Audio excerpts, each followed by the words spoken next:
नमस्कार, विठ्ठल बोलेमध्ये स्वागत। मी विठ्ठल पाटील। कागल विधानसभा मतदारसंघात रोज नवीन वेगवेगळ्या काही घटना ऐकायला मिळत आहेत। महायुतीचे उमेदवार हसन मुश्रीफ आणि महाविकास आघाडीचे उमेदवार समरजित घाटगे हे एकमेकांना रोजच आव्हान प्रति आव्हान देत आहेत।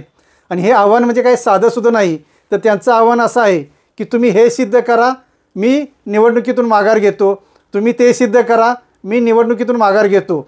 म्हणजेच या दोघांनीही एकमेकाला असं काही कोंडीत पकडायचा प्रयत्न केलेला आहे की मी किती स्वच्छ आणि तुमचे कारनामे किती अस्वच्छ, असं दोघांनीही एकमेकाला आव्हान प्रति आव्हान देत मतदारांमध्ये मात्र मनोरंजन सुरू आहे। समरजित घाटगे यांनी मुश्रीफांच्या यापूर्वीच्या प्राप्तिकर असो ईडी ह्या चौकशीसाठी मुश्रीफांना किती धावाधाव करावी लागली आणि त्यांना कसं महाविकास आघाडी सोडून महायुतीमध्ये कसं जावं लागलं हे समरजित घाटगे सांगत आहेत। दुसरीकडं मुश्रीफ असं म्हणतात की तुम्ही महायुतीमध्ये होता, तुम्हाला महायुतीतून पळ काढून महाविकास आघाडीमध्ये जाऊन शरदचंद्र पवारांच्या राष्ट्रवादीची उमेदवारी का घ्यावी लागली। दोघंही एकमेकाच्या विविध संस्थांच्या ज्या काही त्रुटी आहेत त्या मतदारांना दाखवत आहेत। समरजित घाटगे यांनी एकीकडं मुश्रीफांच्या कारखान्याच्या काही त्रुटी काढलेल्या आहेत, तर मुश्रीफ गटाकडून घाटगेंच्या शाहूदूत संघाच्या त्रुटी किंवा विक्रीचा विषय पुढे आणला जात आहे। दोघेही म्हणतात की आमची बाजू बरोबर आहे, जर त्यात काही खोटं निघालं तर मी उमेदवारीतून माघार घेतो। खरोखरच तुम्हाला दोघांनाही उमेदवारीतून माघार घ्यायची असेल तर मग लवकरच घ्या, म्हणजे काहीतरी पर्याय तरी निघू शकेल। विनाकारण आव्हान आणि प्रति आव्हान देऊन तुम्ही मतदारांचा आणि एकूणच यंत्रणेचा वेळ का घेता आहात, असंच एकूण जनमानसातून आता बोललं जात आहे। मुश्रीफांकडून यापूर्वी गेल्या महिनाभरात अगदी तिखट आणि तीव्र अशी टीका समरजित घाटगेंवर केली जायची। त्यावेळी समरजित घाटगे म्हणायचे की मुश्रीफ कितीही बोलू देत पण मी शांतच राहणार। आज मात्र समरजित घाटगेंचा सुद्धा तोल गेला की काय अशी परिस्थिती आहे, कारण घाटगेंकडून सुद्धा अशी काही वक्तव्य येऊ लागले आहेत की त्यांनी जे सांगितलं होतं की मुश्रीफांवर मी टीकाच करणार नाही ते मात्र शक्य नाही, कारण निवडणुकीच्या रणांगणात जर टीका केली नाही तर मग आपली पोळी भाजणार कशी हे दोन्ही उमेदवारांना माहिती असतं, किंवा जेवढे उमेदवार रणांगणात आहेत त्यांना माहिती असतं, त्यांच्या पाठीमागे असणाऱ्या कार्यकर्त्यांना माहिती असतं, किंवा ज्या पक्षातर्फे ते निवडणूक लढवत आहेत त्यांनासुद्धा माहिती असतं।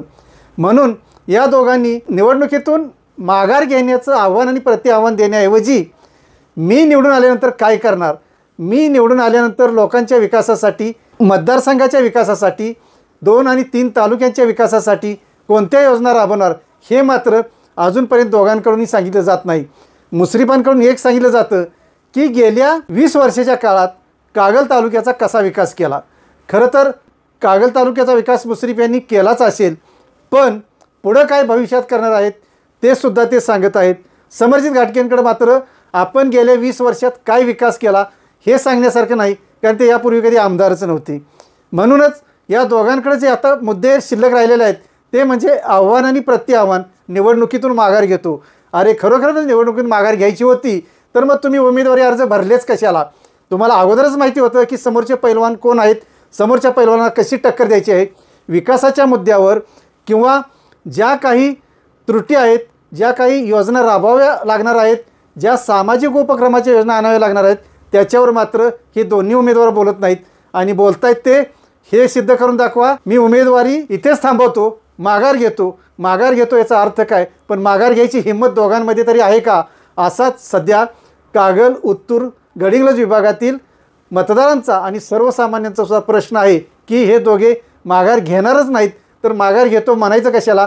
तुम्ही तुमच्या मुद्द्यावर ठाम राहा, तुम्ही तुमच्या कोणत्या मुद्द्यावर निवडणूक लढवत आहे हे मतदारांना सांगा, तरच मतदार विचार करतील आणि मतदान करतील। तुम्ही माघार घेण्याऐवजी जर मतदारांनीच ठरवलं की मतदानच करायचं नाही तर मग काय करणार? त्याच्यापेक्षा तुम्ही माघारीऐवजी तुमच्या मुद्द्यांवर ठाम राहा। तुम्ही काय करणार आहे मतदारसंघासाठी ते सांगा, तुम्ही महाराष्ट्रासाठी काय करणार आहे ते सांगा आणि निवडणुकीला सामोरं जा, असंच एकूण राजकीय विश्लेषक किंवा ज्येष्ठ राजकारणी आहेत यांच्याकडून असंच सांगितलं जात आहे की तुम्ही माघारीचा विषय काढूच नका, कारण दोघंही तुम्ही माघार घेणार नाही तर ते बोलता कशाला? तुम्ही बोला, तुमच्या मुद्द्यावर बोला, मतदार, सर्वसामान्य आणि एकूण परिसराचा विकास काय करणार त्याच्यावर बोला, हीच अपेक्षा आहे। धन्यवाद। असेच नवनवीन विषय ऐकण्यासाठी लाईक, सबस्क्राईब आणि बेल आयकॉनवरती क्लिक करा।